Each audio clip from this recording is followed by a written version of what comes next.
for it. Well, thank you everybody for coming. Yes, thank you, thank you. So my name's Venus, and this is my good friend Kenny Ethan Jones. And we are going to be talking about activism and well-being today.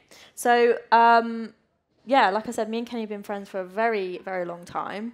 Don't start laughing. Don't get me going. We're one of those friends that once you set one off, the other one's like, don't do it. Yeah, we're not. Don't do yeah, it. It's just not good.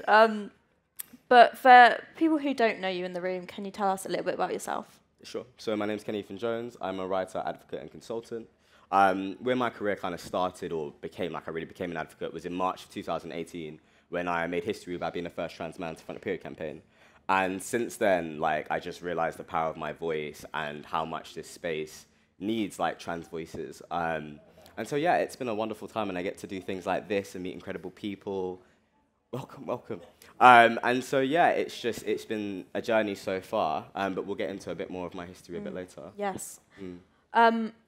So that's who you are today. Can you tell us how you got here? So what has been the journey for you? Obviously, you just briefly said it, but can we go into a bit more detail about your activism, who you are today, what the kind of work you're doing today is, all those things? Yeah. So basically, I started out as a model on the basis that models look confident and they look beautiful and they look like they have great times and they go to these fancy parties and get free clothes. And I was like, I want that. Yeah. So it wasn't necessarily I wanted the actual job of being a model. I just wanted the lifestyle. Yeah. So I did it. I signed to an agency. They were called Ugly Models, and they're very well known. Ugly Models, I know. Known for having like characteristic models. So they have like the man with the most tattoos in the world, the woman with the most piercings, and they just took on kind of the talent that wasn't seen as talent back in the day. Essentially, this is a few years back now. And they were very wonderful to me. But essentially, like, I didn't really know anything about advocacy. And then I got offered a campaign with Sky. And I was like, oh, my God, Sky TV, like, this is the dream. This is sick. And it was about a Pride campaign. And it was, like, cutouts of little parts of people's faces. And I was, like, going on the tube and, like, that's my slightly left smile. Like, and it was just so wonderful. And I got a taste for advocacy because I got to talk about my experience and just, like, growing up. And I was like, I like this. Like, I really like this. I want to do more of this. And so I said to my management agency at the time, like, let me do more of this. And so, yeah, and then that's how I ended up getting offered the period campaign. I'll tell you a story. So once I actually got the email, I was like to my agent, I was like, you sent this to the wrong person. Like, why have you sent me an email about periods? Like, I'm a man. Like, why? At that time, the conversation wasn't men had periods too. Like, it was just solely, like, cis women narrative. Yeah. And so I remember kind of seeing that email and being like frightened and scared. And like biology is the #1 thing used to kind of dismiss trans people. So I was like, I don't know if aligning us more with female bodies is going to be a positive thing. And I knew nothing about advocacy. I wasn't a great publicity seeker. I was very nervous and anxious. And then I had a conversation with my friend and I was like, you know, should I do it? And my friend turned around and literally said, Kenny, when have you ever allowed anything to stop you? You know, if this is something you want to do and you think it's the right thing to do, you should do it. And I just ran to my computer before I could change my mind and said, I'll do it. And yeah, it was such an amazing campaign. Who was the campaign with? Pink Parcel. Okay. And it was the donations were going to Bloody Good Period, who I'm an ambassador for. And yeah, it was just such a wonderful campaign. And it got so much press, like I wasn't ready for that. It got over 300 pieces of press, 19 national stories, shortlisted for 2 PR awards. And I've just gone from like everyday regular Kenny to platformed Kenny, period boy kind of Kenny. And I'm like, shit, like what am I meant to do with all of this? And obviously I didn't understand the terminology and the language. So I just felt like I was kind of thrown in the deep end. And I remember on the day of the campaign came out, like I didn't know what day it was going to come out. And I had my phone on the table and it just suddenly kept vibrating. I was like, why is my phone just vibrating? Anyways, it got to the point where there was so many notifications from Instagram and Facebook, my phone just turned off. It just turned off. And like, I remember the second it turned on, I got this, I still didn't know it was about the campaign. And I clicked my Facebook and it was a message from a girl I used to go to school with. I went to an all-girls school. And she turned around and she was like, I knew you was going to be special. I'm so glad that you've done this. Yeah. You should be so proud of yourself. And I was like, oh my God.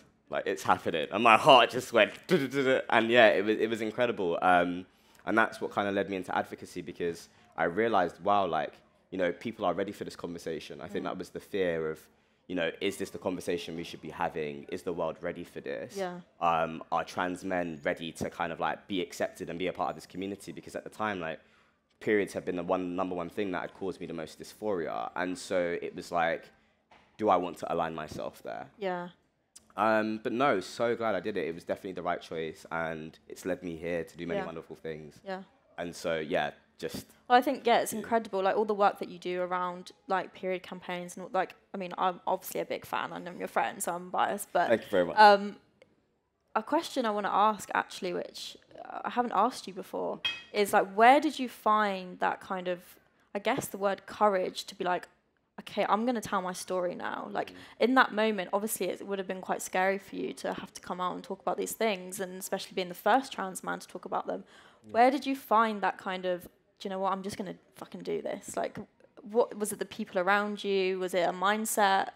Yeah, I think it's just kind of in my DNA. Like, DNA. honestly, I've always been the person that would take on the biggest challenge. Yeah. Like, my friends are always like, you dream too big. And I'm like, no, I dream the right size. Yeah, like, this is, because I've always seen it as, if you shoot for the stars and you fall anything shorter than that, that's great, that's success. And so, for me in that campaign, it was just kind of like, well, is this going to change the world in a positive way? Yes. Do I feel like it's the right thing to do? Yes. Do I actually want to do it? Am I excited to do this? Yes. And so, as far as I'm concerned, there's nothing else to think about. Like, I don't really think about the fear. Yeah. Like, anything like that. Like, it's scary. Like, you don't know what's going to happen. And before that, I traded stocks and currencies. So I had no idea of what the hell the media was and what to expect from this kind of campaign. And so it's a completely different field. And I think, to be honest, me being naive to how the media works is probably one of the reasons that I was like, oh, hey, I'll do this. Yeah, I think sometimes that's the best way to be. Yeah, just being like, oh. I feel like that happens to a lot of us. We feel like we don't really know what's going to happen or what's going on, but that's kind of the best way to be. If you don't overthink things so much, you kind of have that space to kind of grow in it, because that fear isn't there to worry about the outcomes. It's like, whatever's going to happen is going to happen. And you kind of, like, I'm training myself to be like that in life. Just to, that push. If you remove that fear and that anxiety around something and be like, I know this is a good thing. I know this is going to help other people, and that my experiences of it are important for other people to hear, then amazing things can happen, which they have. Yeah. Yeah, definitely. Another question I was going to ask you, going back to when you said that, you know, the first piece of, like, activism you did was Sky, and then you were like, okay, this is what I want to do. At that time, did you already have an idea in your head of the kind of things you knew you wanted to talk about, or has this kind of been a journey along the way? Like, okay, this has happened to me in my life, I want to talk about it, or did you know at the start? That's a really good question. I think for the most part, it's about feeling it out and just feeling what was right for me. I think all of my activism goes back to the kind of same end goal, which is like equality. Yeah. And wanting trans people to be seen as people, and, you know, just for transness to be normalized and not seen as something to be scared or fearful of, or just like, oh. And so everything that I've kind of done has been like trial and error. Do I like this? Does this feel like it's kind of my messaging? And do I want to continue doing this? Yeah. Because there has been certain things that I've kind of tried to explore and been a bit like, not sure if this is for me, or I don't have enough personal experience in that space, and I feel like it's better to pass the mic to another trans person who is more equipped, has more knowledge, and so like, but also not in a way that kind of like smallens me. Like, it's still allowed to express all parts of me, but just knowing that sometimes it's better to give it to somebody else. Like, you know, I talk about periods, talk about body politics, mental health quite a lot, and intimacy, because those are the things I think as well which I've struggled with the most. And in a really weird way, being an advocate is kind of healing. It's like therapy in a sense, like to a very large audience, nevertheless. But I think there's something about kind of taking the things that really essentially maybe destroyed you, or, you know, you kind of seen as a negative, and turning that into a positive, like, that's power. And so any situation in which I can do that in, that's kind of like, I'll follow that, provided it feels like it's true to me and my brand. Yeah, I feel there's a couple of people in here who are, you know, activists and people who talk about things when it's caused them pain. And I mean, that's, for me, especially as someone who like talks about similar things, like all these things I talk about come from a place of pain, and I want other people to have an understanding of my experience to better their own. And that's what it's all about, right? Yeah. It's like you're saying when you talk about like endometriosis and things like that. It's like you don't want somebody else to kind of have to go through that experience either alone or like not understand it properly because it's scary. Yeah. Like, I remember the first time I started to have period pains after being on testosterone for 5 years and being like, what the fuck is happening right now? And like doctors not really knowing. And then lucky enough with my platform, you know, I just did a story one day and I was like, I'm pretty sure I'm having like period pains, like I'm having cramps, like it's nothing else. And loads of other trans men being like, oh my God, bro, that's happening to me too. And the doctors don't have an explanation for it. But just knowing that I wasn't alone in that experience, although there isn't like scientific understanding of it, just kind of going, oh, well, I'm not alone in that experience. And actually, I don't know, in a weird way, it felt comforting because it was like, oh, maybe there isn't just a problem. This is just something that we haven't discovered as, or doctors and specialists haven't discovered yet. Yeah. And so, yeah, it's such a journey and such a like a privilege to have a platform in which like I can discuss with other trans men and just bounce ideas from and know different advocates. Yeah. And I've learned so much. I mean, I've learned so much from you. So much over the years. I think you are a real inspiration to so many people, especially me. Thank you. So I'd love to talk about like your activism today and what that is and what that means to you and the kind of areas you're exploring moving forward as an activist. Yeah. So like I said earlier, you know, most of the things I talk about, like menstruation, body politics, mental health, intimacy, I think now I don't want to have the same conversations. You know, I want to move forward. And so for me, it's about pushing myself out of my comfort zone.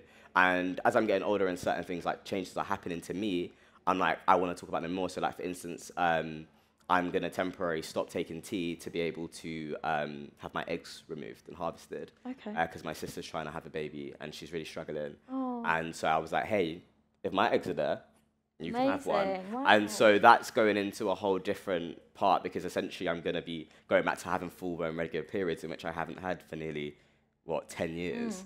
And so it kind of feels like, again, just like another thing to talk about. And not because I feel like I have to talk about my life. But no one's talking about it. Yeah. Like there aren't many trans men who do this. Also because like the kind of first thing you're told when you transition is that testosterone is known as the non-reversal stage.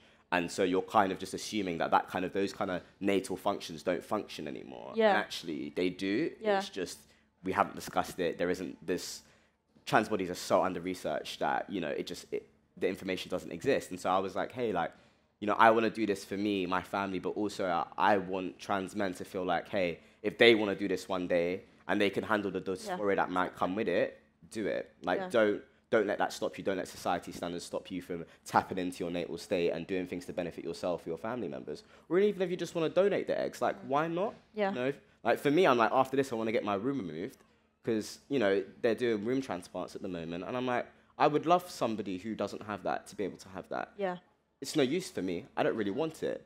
And so it's just thinking about, like, just tapping into, like, what comes next in my journey. And, speaking on it and hoping that it inspires somebody else or it helps somebody else. So what's the biggest thing for you right now that you're talking about and you're advocating for?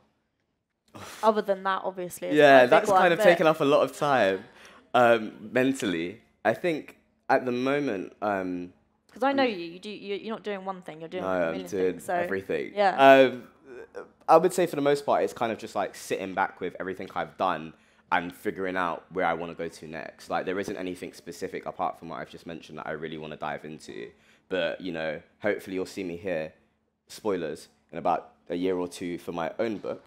Thank you very much. Thank you very much. Can you tell us anything about it? Like, well, it might be about? Let's just. So essentially, it's about my experience. It's kind of like autobiography mixed in with, you know, like history and facts and figures and all those things. But essentially, like my kind of activism is talking about my personal story. And so the kind of how I'm going to carry you through the chapters essentially is talk about my personal story and then kind of scoping out and being like, this is the larger problem, and also this is how I suggest we fix it. And then leaving the professionals or who can to actually put those things in place. Yeah. And so, hopefully that'll come out in March 2023.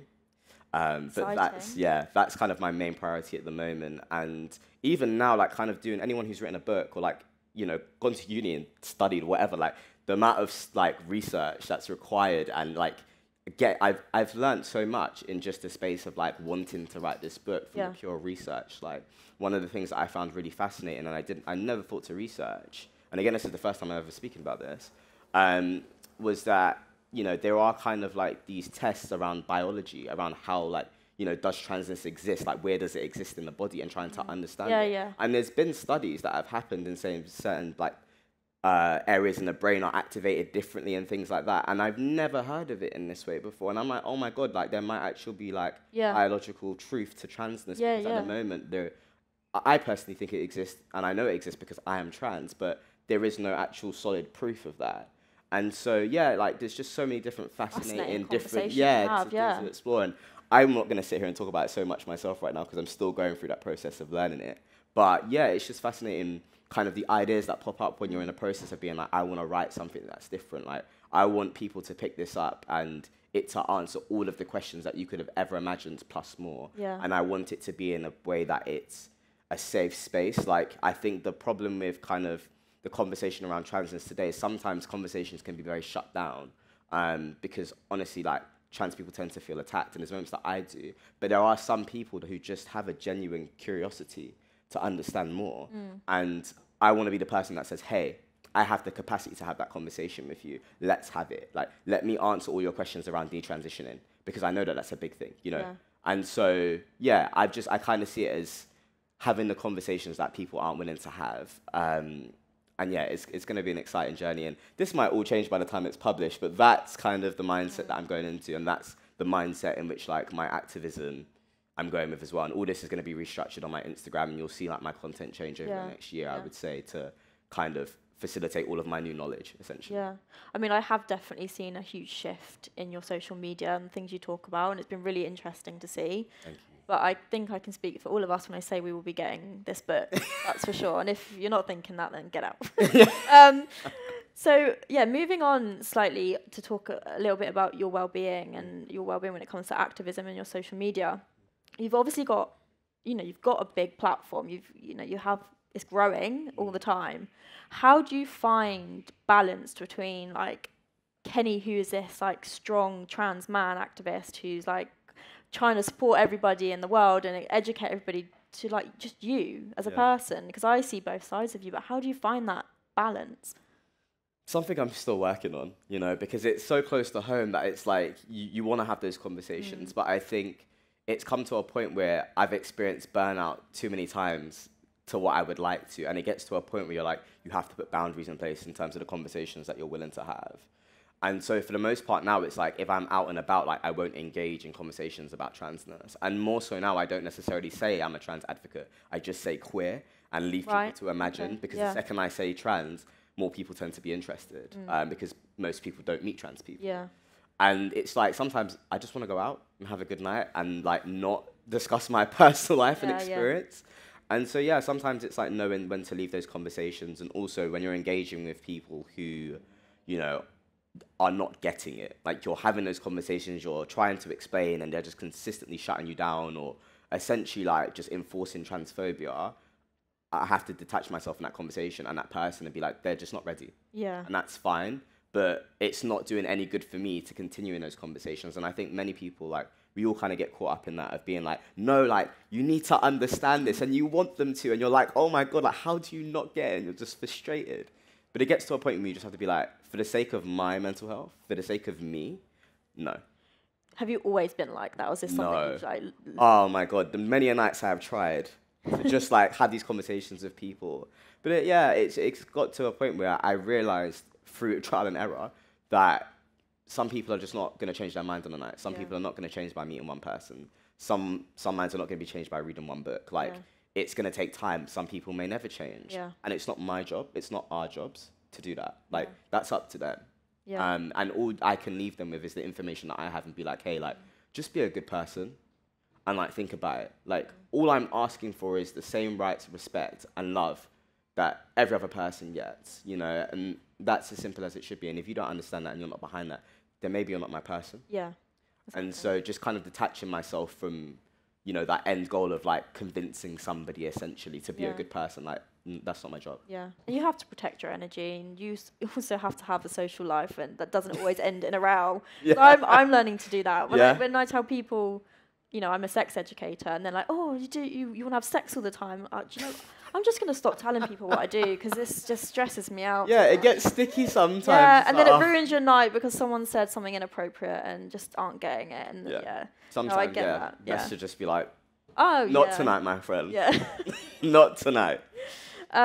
So, obviously, with the things you talk about and the platform you have it being so big, I can imagine the messages you get, the DMs you get. How do you protect your mental health? How do you look after yourself when it comes to your mental state and having to receive such messages, or even just the conversation we just had about when to have those conversations? How are you looking after yourself? Yeah. I think with Instagram, like, the fortunate thing is no one's standing in front of you. So block, delete, move on. It's probably one of my biggest things that I try to use. But for the most time, like, I kind of have to filter out comments. I have got to a point where I'm really proud that I can kind of identify someone who I would classify to be transphobic versus someone who just doesn't know enough and is using the wrong terminology. Yeah. And those are the kind of conversations that I'll be like, hey, let's talk about this. First of all, you could probably say this like this because it's less offensive. And then also like lead into answering their questions and just trying to have a genuine conversation. And there's been times where I've had conversations like that on Instagram and we've just agreed to disagree. Yeah. Like, you know, I prefer to view gender based on biology. And I'm like, okay, that's fine. Like, we don't need to have more of a conversation. Yeah, end the conversation. But I feel like that's a proper adult conversation. That's how these conversations should be happening. Yeah. Like, we all are going to agree to disagree. And so, yeah, there's that side. And also, like, I have such a great following who usually are so, like, educated and up to date that they're the ones who respond to people. And they're like, no, Kenny means this. These are the things that you should look at. This is the book that you should read. And they're just so, like, quick with it. And so sometimes I don't even have to say anything. You know, I'm in a fortunate position where, you know, they've learned from me and they know what to say. And so I think that's, like, the positive of, like, building a community, because it's not only, like, me then, because I think about how many followers I must have that are cis versus trans. And I think that the people who actually tend to stand up for me the most are majority cis people who have just, like, learned from my platform and, like, the other activists or influencers that I've introduced them to.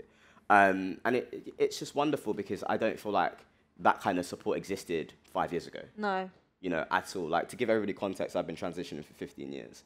And so I've been medically transitioned for 10 of those. And so, like, I've seen how, like, the media has changed in terms of the conversation that we're having around transness and how it's just become very, like, toilets and bathrooms rather than actually talking about trans rights and things that actually matter, like healthcare. Yeah. And so I've seen all of this change. And, like, one of the biggest changes that I've seen over the years is the fact that, do you know what? It's not just trans people sticking up for trans people. More time now, it's cisgendered people. And honestly, like, there's certain times I'm just, like, at home, like, tears come to my eyes because I'm like, that change in itself, because you think about trans people are less than 1% of the population.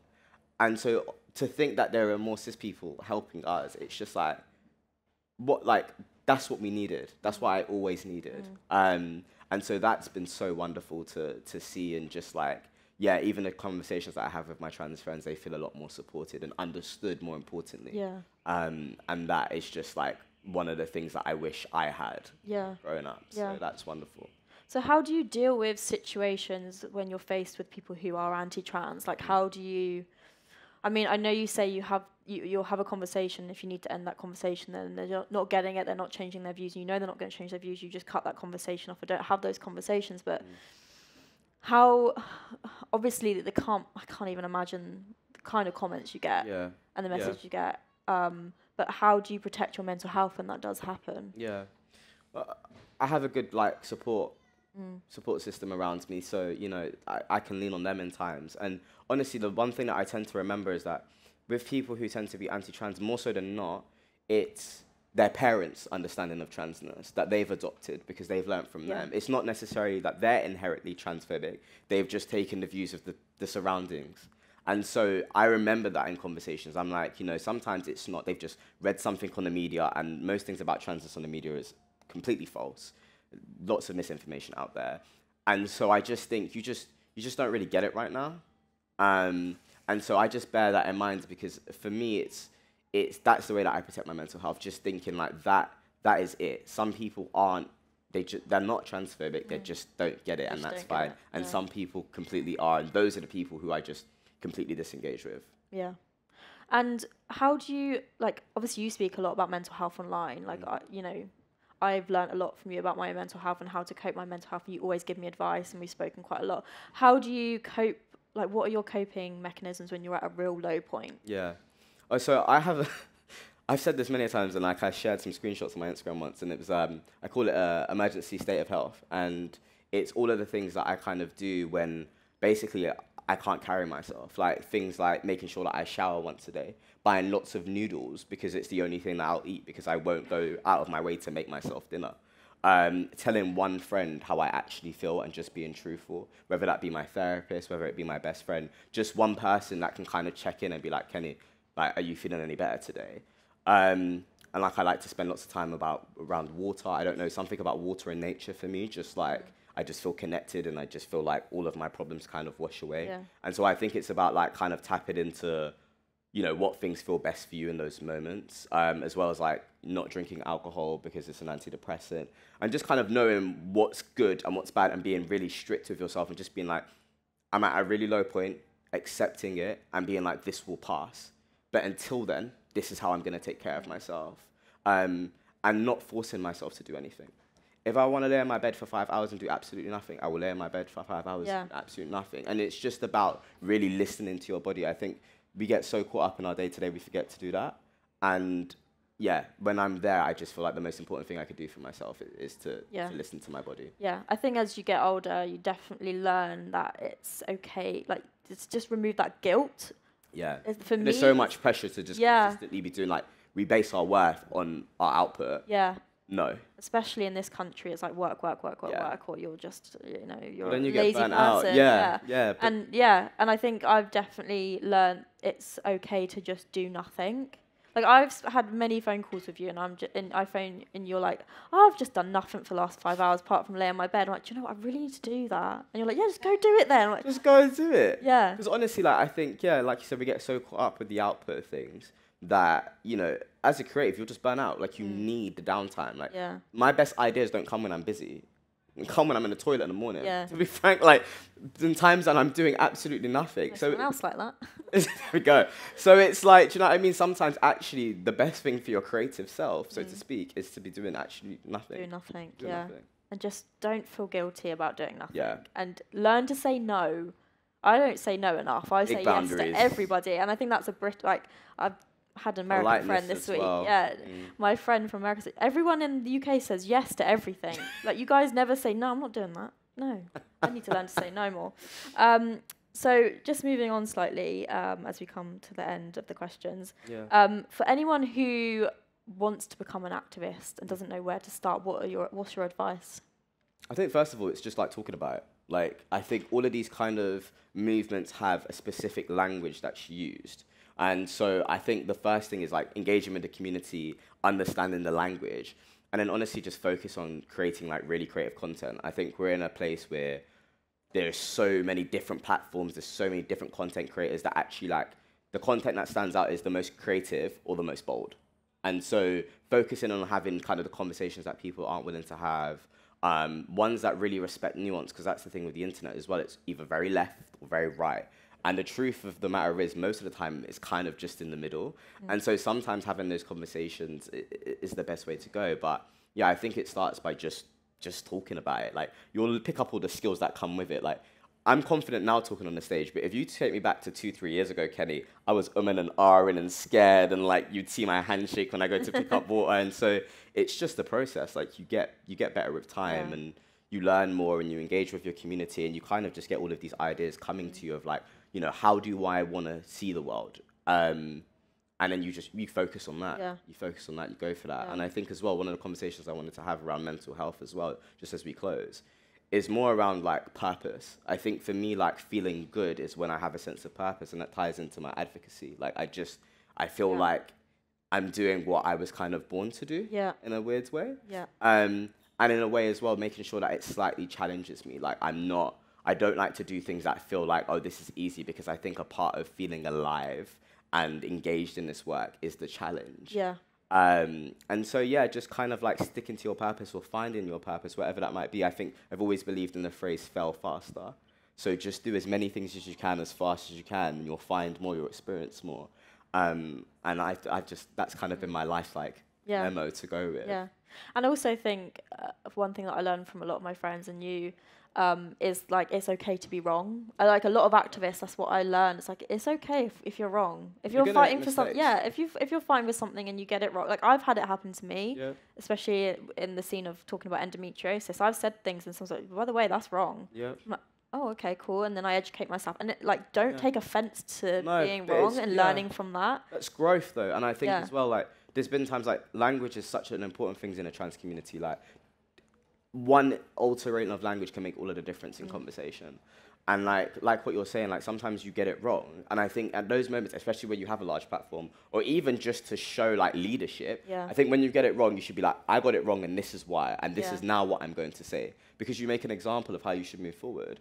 And I think without that, you know, we kind of look like perfect humans. I make mistakes all of the time. I say things that I'm like, I'm not too sure I could say that. I'm like constantly messaging like podcasts, like, could you take that piece out? Because I'm not sure on it. And like, that's just a part of it. Yeah. That's just a part of it. And I think that also stops people wanting to engage in this kind of work. Yeah. Because it's like the fear of getting things wrong. You can adapt that to anything in life, but you shouldn't let that stop you. Like, mistakes are bound to happen. If you're not making mistakes, I don't know how you're moving forward. Yeah, exactly. Yeah. Well, we've talked about all the things that you should be doing or could be doing if you want to get into activism. So what would you say are the things we should avoid when it comes to advocacy? Good question.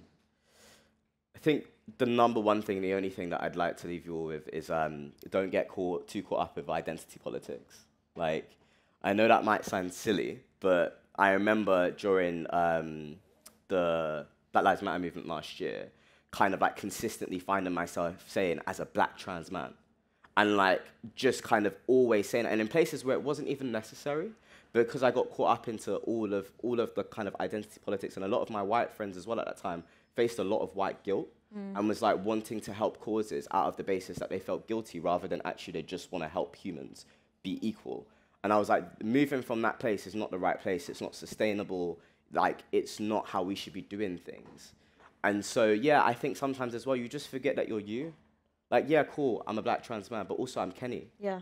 Like, Kenny likes other things. Kenny is not just an activist or an advocate. Like, I'm many other things. Yeah. And so I think, yeah, just kind of knowing to just, there's a time and a place. You'll always carry it. And sometimes you'll want to engage in a conversation, you have to stop yourself. But, you know, just being like, let me just be me as well within this. Because, yeah, like, I think there's some of the things that I've done in the past that I've come out now and I look back on it, I kind of feel embarrassed. Yeah. Like, I didn't need to talk about that in that conversation. Like, there was no context that added. There was it was pointless. And why did I do it? Simply out of the fact that we're so focused on identities and like privilege and all these things, and they're important to acknowledge, of course, without a doubt. But there's a time and a place. Yeah, I mean, yeah, completely agree with all of that, and I don't think I have anything else to say on that matter. Covered it all. Just before we end, does anybody have any questions they'd like to ask Kenny? Any questions? No. Yes? Kenny. Hello. Looking fabulous. Thank you. Who else would you recommend that we should be following from an activist perspective? Who do you admire? Oh. Good question. Oh my God, there's so many good people. I feel like someone's gonna cuss me out for leaving them out. But in terms of like transness, Charlie Craggs, Jamie Windass, two good friends of mine. Charlie is incredibly hilarious. Yeah. Like, her sense of humor is like you have to have her own show. Yeah, honestly, and she just came out with a documentary called Transitioning Teens. Yeah.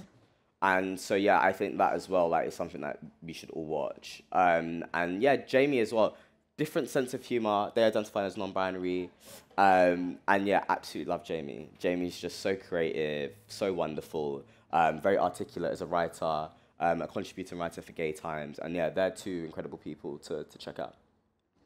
Yeah. Any other questions? Also, thank you all for coming. Yeah, thank you. And sitting with us, and I hope you've had a wonderful evening. And if that's all the questions. Yeah. Yeah. Wicked. Yeah. Thank you so much, Kenny.